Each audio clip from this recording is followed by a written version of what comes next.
you suddenly become fluent in emotion, fluent in, like, you don't have to know the language to understand the emotion of it all. And every corner kick was, it could have been the end of the game, right? And everyone's on the edge of the seat. One person spoke English and everyone was speaking French, but we were all cheering together. Hello and welcome to another episode of One-Off Travel Stories. I'm your host, Andrew Tawastrina. Here each episode, I chat with someone about one of their favorite travel stories. That one story that they've told countless times to friends and family around the dinner table. We'll hear captivating and sometimes unbelievable travel tales and learn a little bit about the locations where they happened. Today on the podcast, we're going to be talking with Naveen Rana. Naveen is Canadian, he works in the technology industry, and he has a creative side that he channels through things like photography.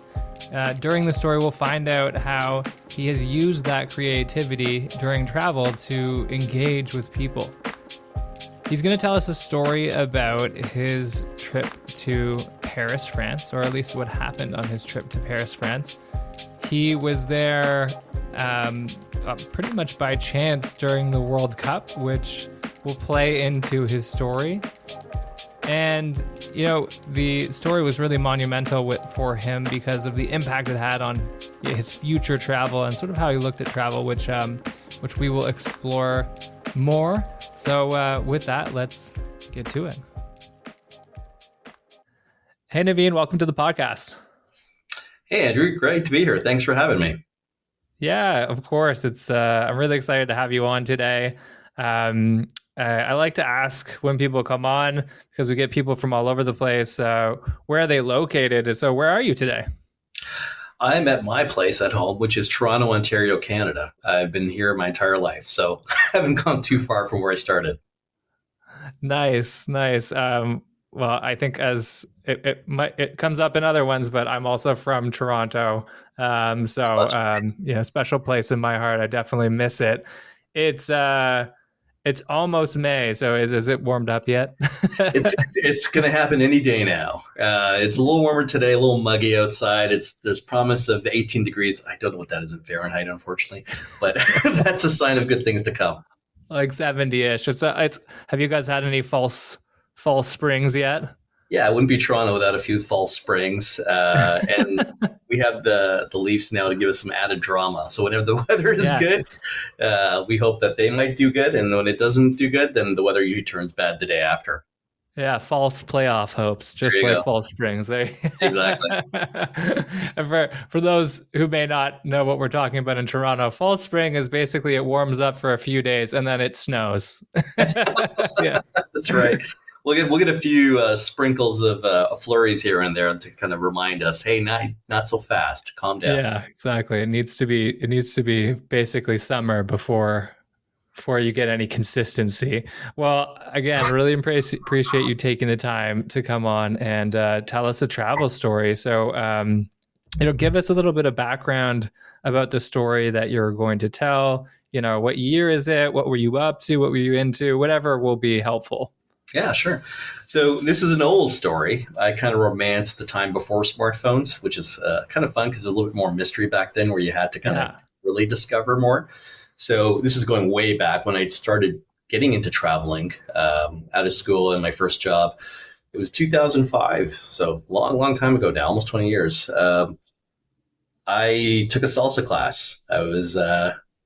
The answer was I was going through a breakup and then someone told me, well, if you want to meet women, go there. Right. Sure. Yeah. And so I was taking salsa.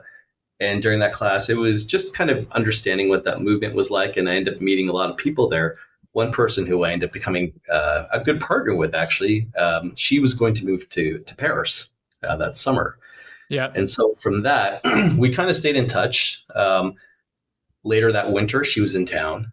And during that time, we went for lunch. And she said, I'm loving Paris right now. And I was getting into photography. And that was kind of my segue into, I've always had an artistic side. Want to be a thicker writer, yada, yada. And then somehow found accounting along the way. So you figure out that left turn. But yeah, I just kind of hinted that, Paris, that sounds so much fun. I wouldn't know what to do if I was there. I'd be like, just being wide-eyed, and she said, "Well, come over. You're welcome to stay at my place. I work, but the city is yours during the day." And so that led into the summer of 2006. Went to Paris, didn't know what to expect, and ended up staying in this place and was just completely enamored because I really hadn't spent any time in Europe, in a country in Europe, sorry, that I didn't speak the language. And of course, being Canadian, you have a little bit French in you. You kind of figure out a few tangents. So I was trying to get by with that. And it became very obvious I was not from town, right? But the fun part was I had a key and I got to explore the city. And because of photography, I got to become a legitimate tourist where I was observing Parisian life day by day, and at night going out for dinners and hanging out with friends. Before you jump to Paris, so you were in Toronto still. This was 2005, and you were in Toronto. Yes, that's correct. Yeah. So it was been the summer of 2006, and what was interesting about that summer was the World Cup was going on in Germany. So there was an electric atmosphere all throughout Europe, and France was doing phenomenally well. They were one of the favorites. Not knowing very much about world soccer, I kind of walked into it wide-eyed and said, "Oh, there's a World Cup going on." And at that time, had you done much traveling before? I had, but it was more traveling to visit family. So I had some family who live in Belfast, Northern Ireland. So that was probably the closest thing to that. But because I was with family, or previously in India, way back when, I had family, and so I wasn't able to discover things on my own. I had enough trip. Okay, I love that.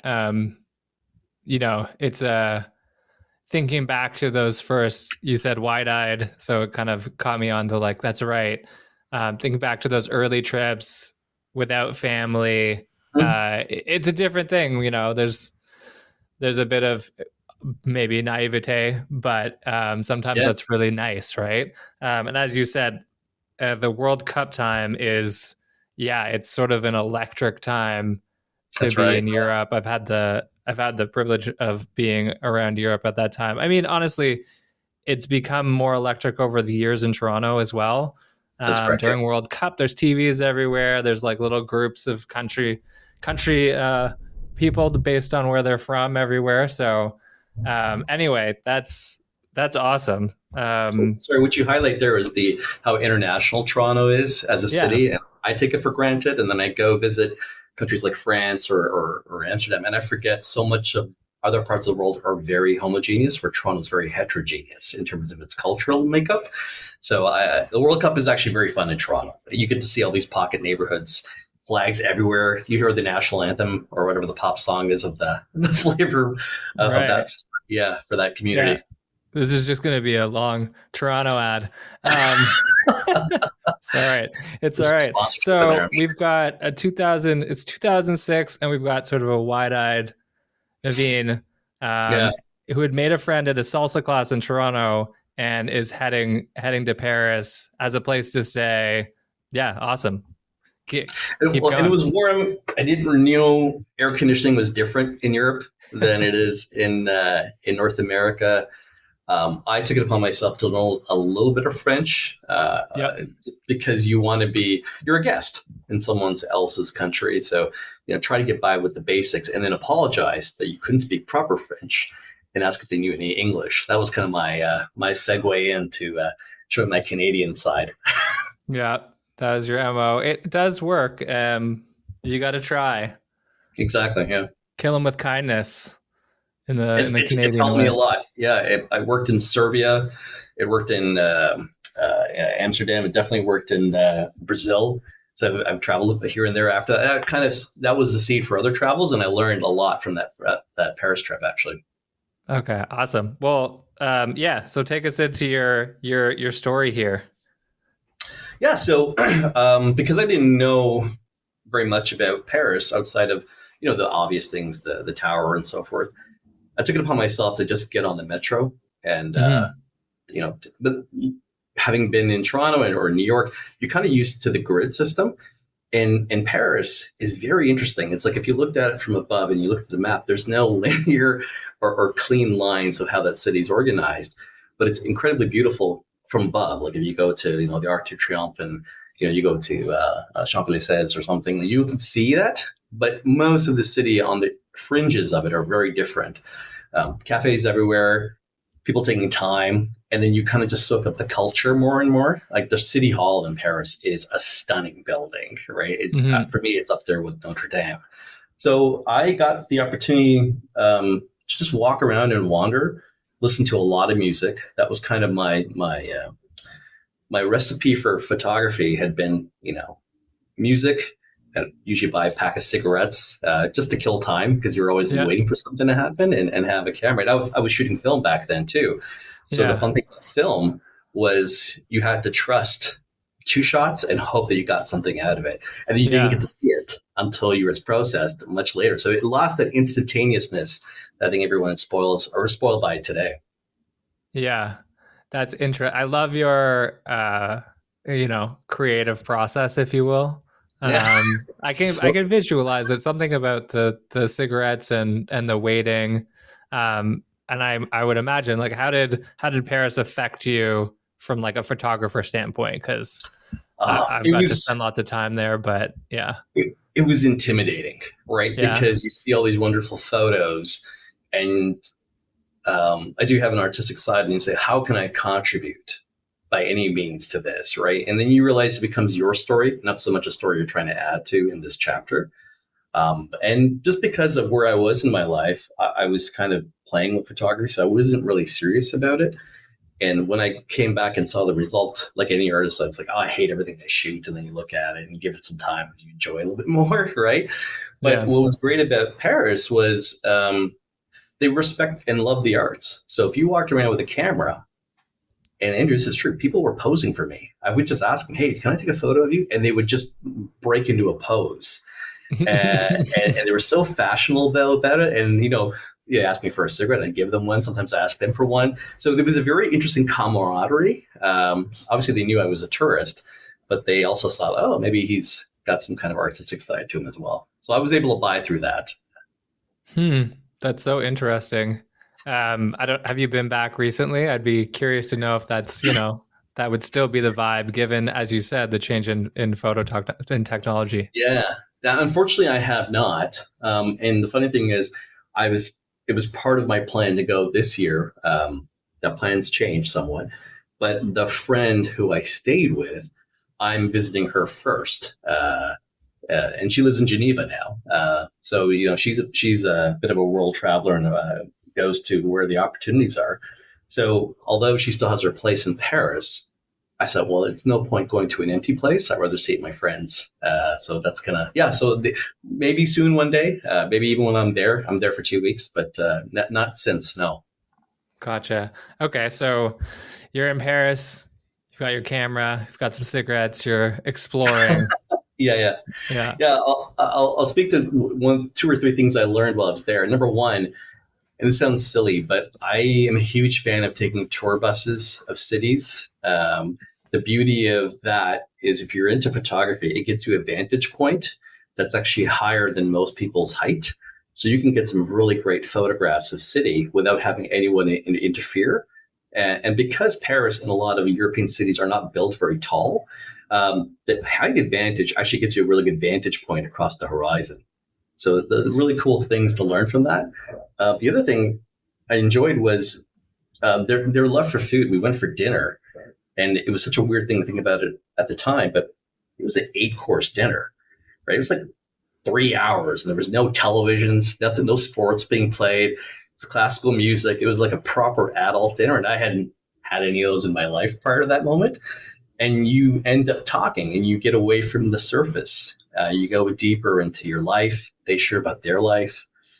You really get to create a connection. And even to this day, when my friend was visiting several months back, we were even talking about that dinner still. Like it's just a weird connection moment where you get the opportunity to do that. I don't think we get to do that enough here or in our lives. So I think about those moments where you get to pause and really go deep. Yeah. I feel like that tends to happen more traveling in general as well. Yeah. I mean, when you're home, I think most people try to save a little money, Cook at Right. home. You don't get out as much. You might not just randomly socialize with everyone around you, and there's less awe, you know, going Well, on you're for places you've been. So that you're makes also sense. on vacation from yourself, right? So Hmm. your persona and who you are at your home, you get to be a different version. It's not like you're a different person. You get to be a different version of that, right? So, you're not looking at your phones or managing your schedule. You have a free day, and all of a sudden that day turns into a full day full of hours, and you get to spend it as you wish, as opposed to someone else's needs. Yeah, yeah, definitely. So what else happened in Paris? So, went to the Louvre, definitely got to meet some friends. I think there was two highlights I'll speak to. One, which was France was playing Brazil in the semifinals. It was on July 1st, 2006. And again, we were in a tiny cafe, or like, I guess it was really a bar that had been around for hundreds of years. And there was 10 of us. Now, my French is horrific, so everyone was trying their hardest with English. But, when they scored a goal, the entire area was electric.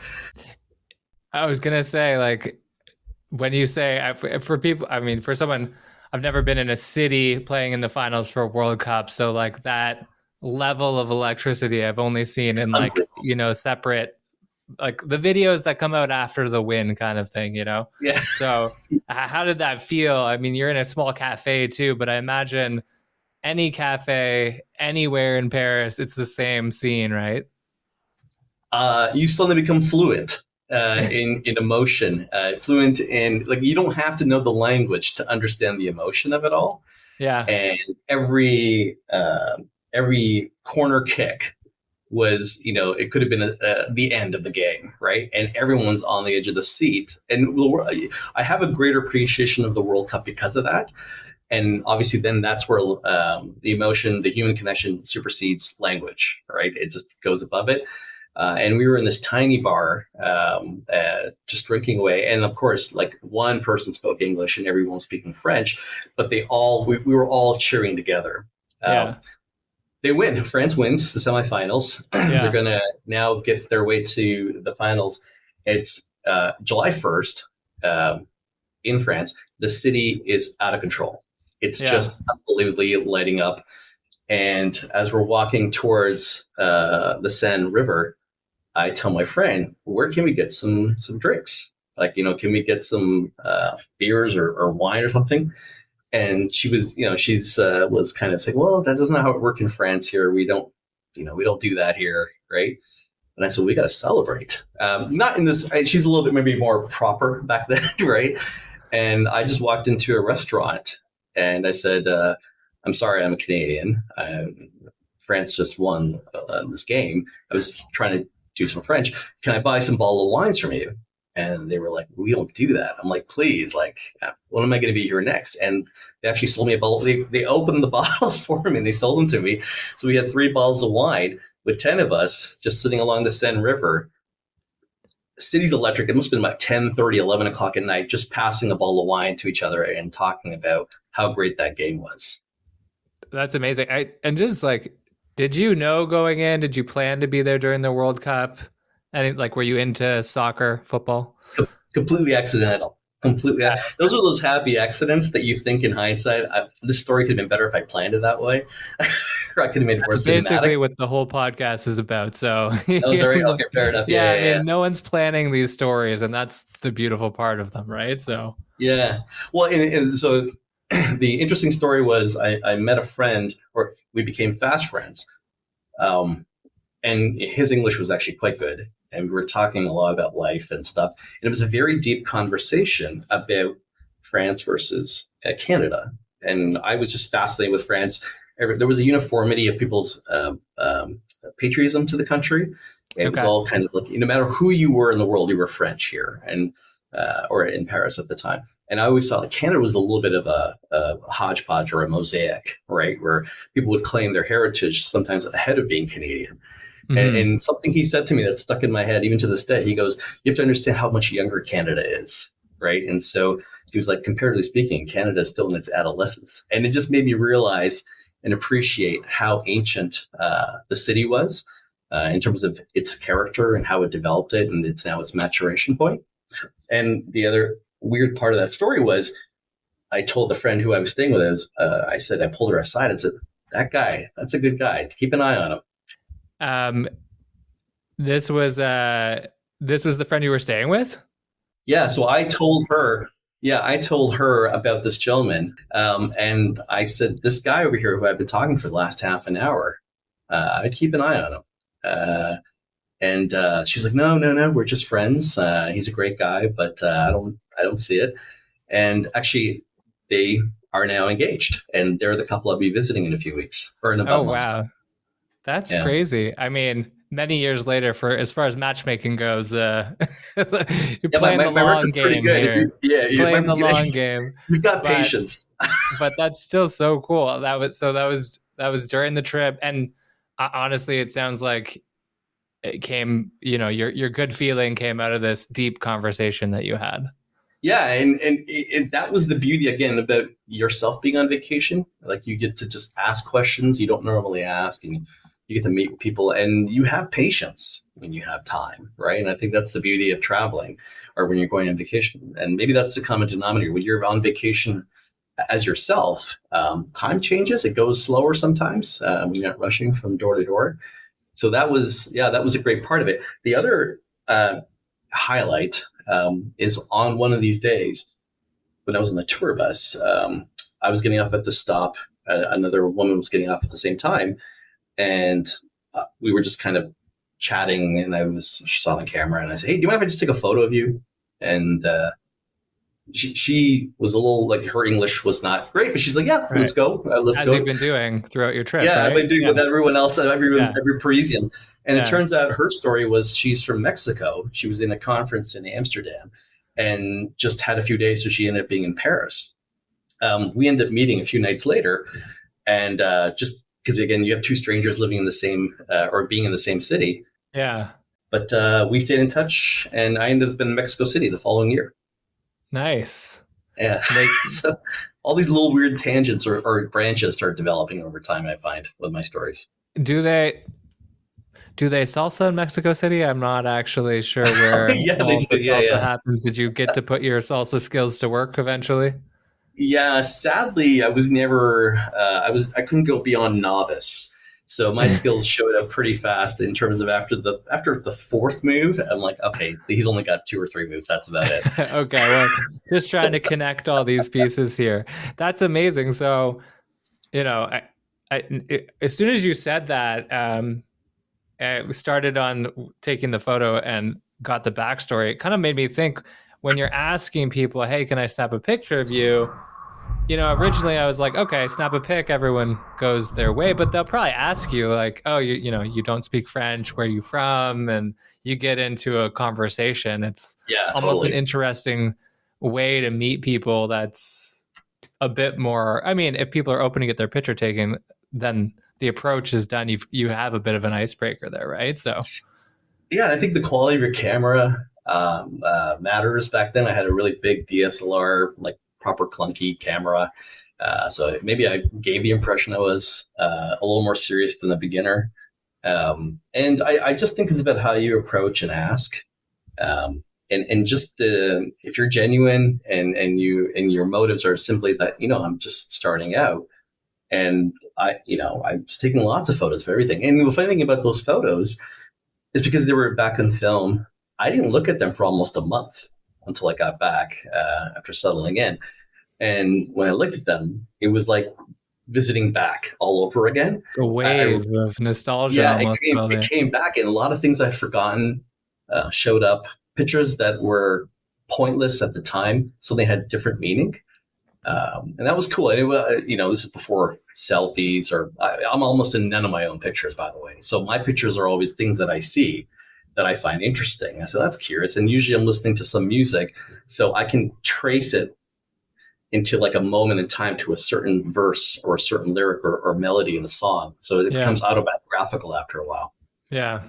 That's amazing. I have a particular skill of taking bad pictures of other people, so I don't share too many of those. I'm sure you're being just tough on yourself. That's all. No. It's a skill. It's a skill in itself. Messy hair, bad faces. It's great.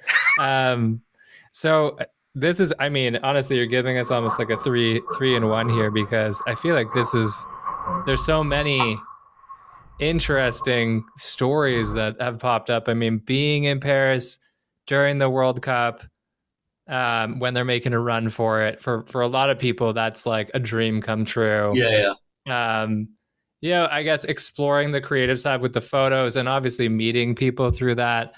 And then, um, as in the long term, making a connection between your friend and their future, yeah. their future partner.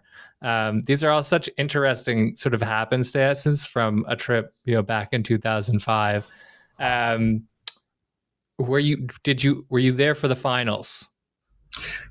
That's a heartbreak in two ways. I had to go back before the final, so that it really tells you how little I did plan for the Yeah. World Cup while I was there. I was back 3 days before the final, and the only good saving grace was, this is for anyone who's a sports buff.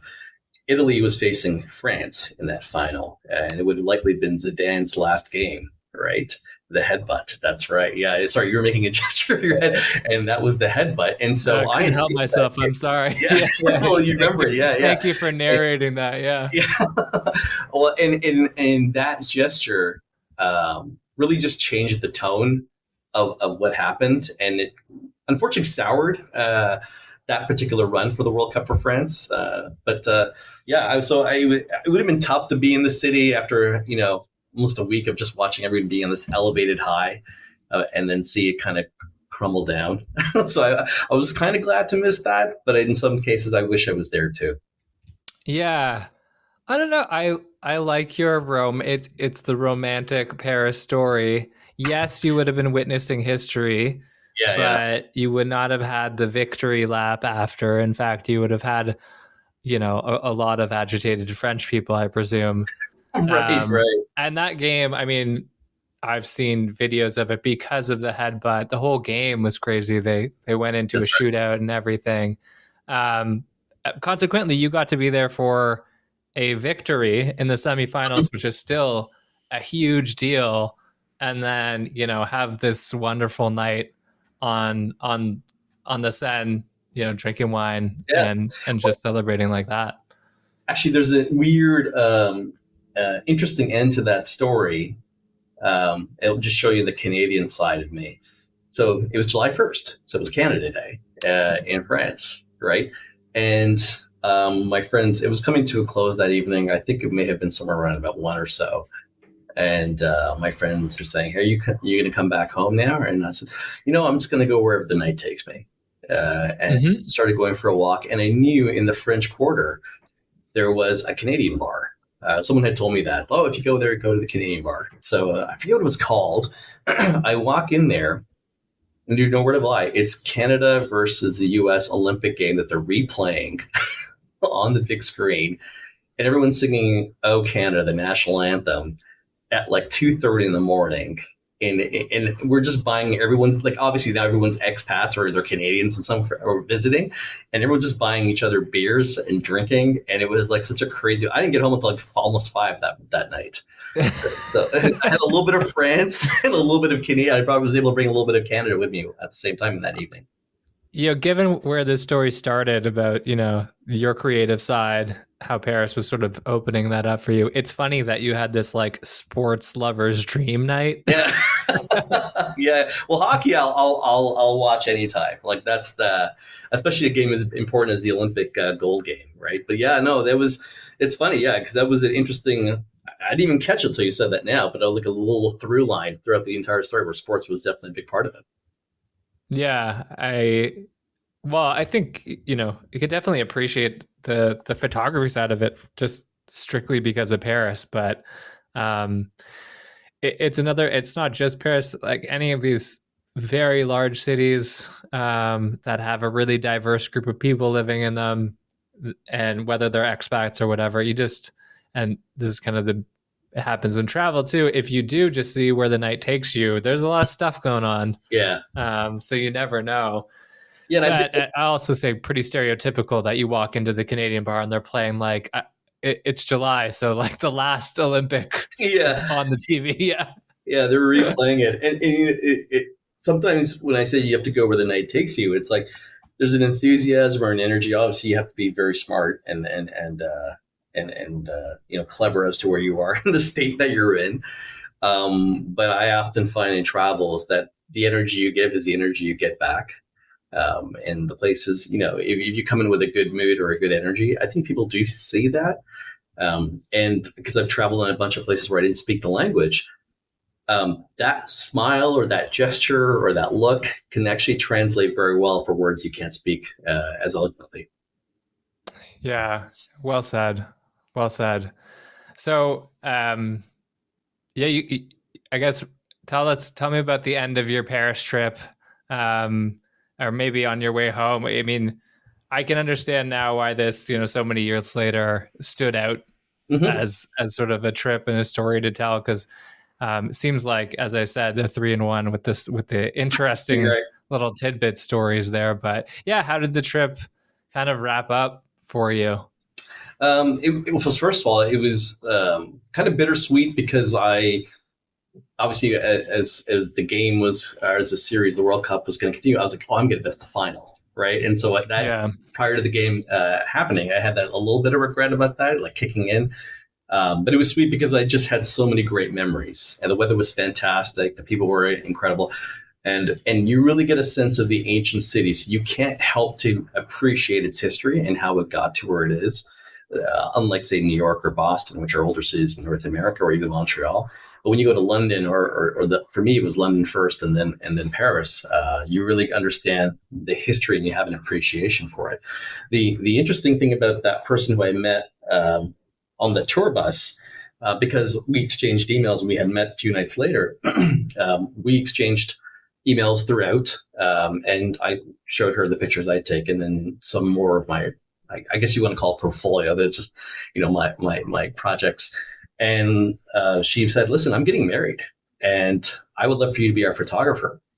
So that led into, do I do this? And the epilogue will be for maybe another time, that I ended up in Mexico City photographing a stranger's wedding.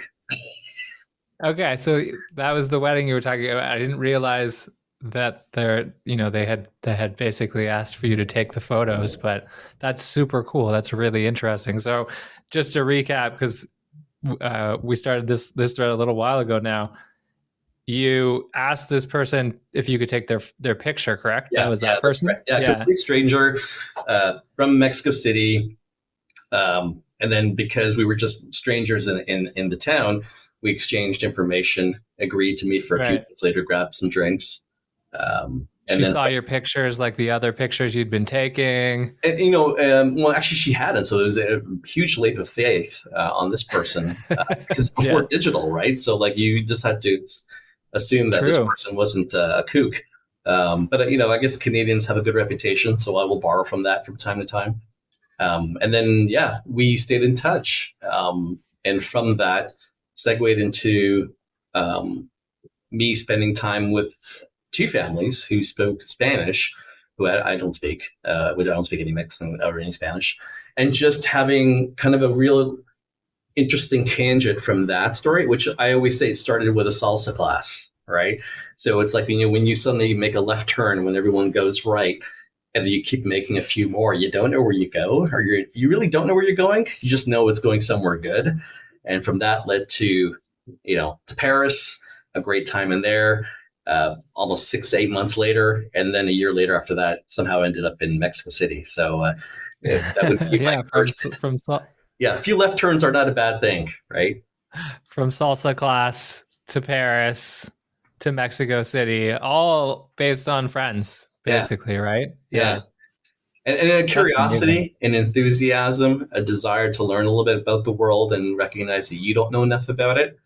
And just learning and watching and listening to people, that's kind of fun, right? And that's where passion comes from. So when I see, I know you're a travel fan.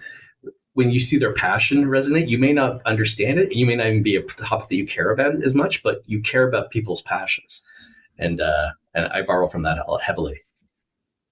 Yeah, there's a as I do more of these interviews or listening to stories, there is just this common thread of, a lot of people's great stories happen because they met someone random but on a trip who Yeah. helped them a lot of the time, or maybe believed in them as a stretch, but got interested in them and their passions, whatever they were Yeah. doing. So yeah, They had a good feeling, a good vibe resonated, right? And yeah. that was an investment they took and a risk.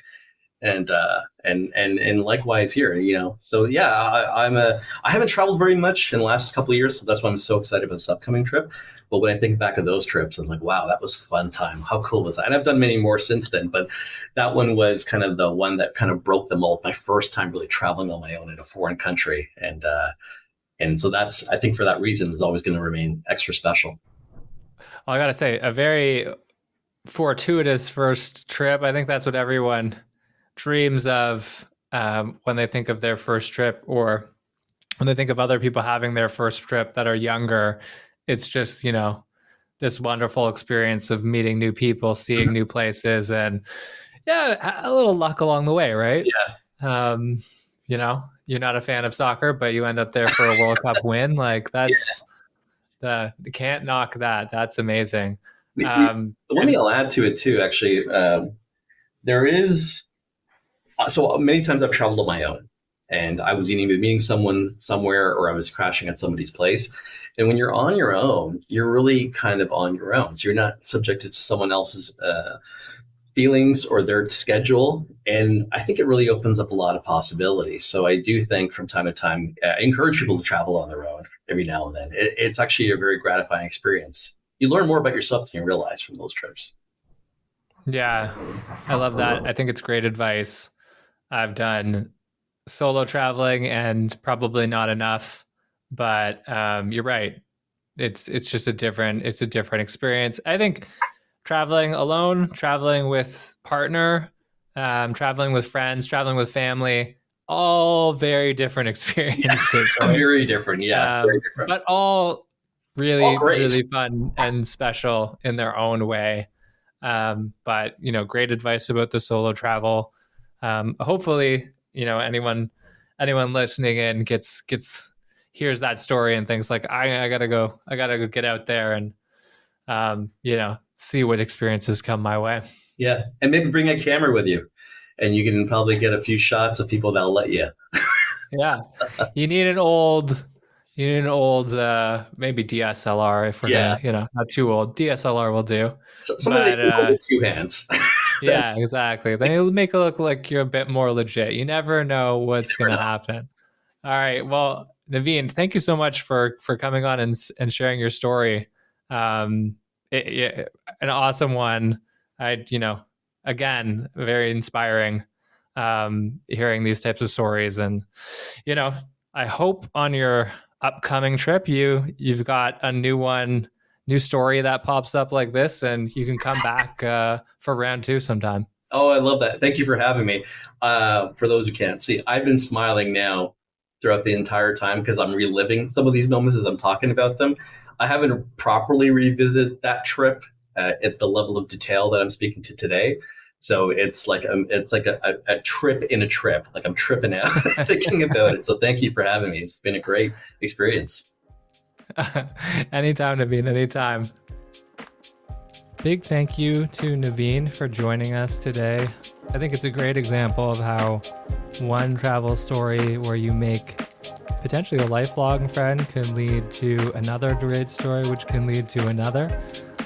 I hope you enjoyed it, and we'll see you next time on One-Off Travel Stories.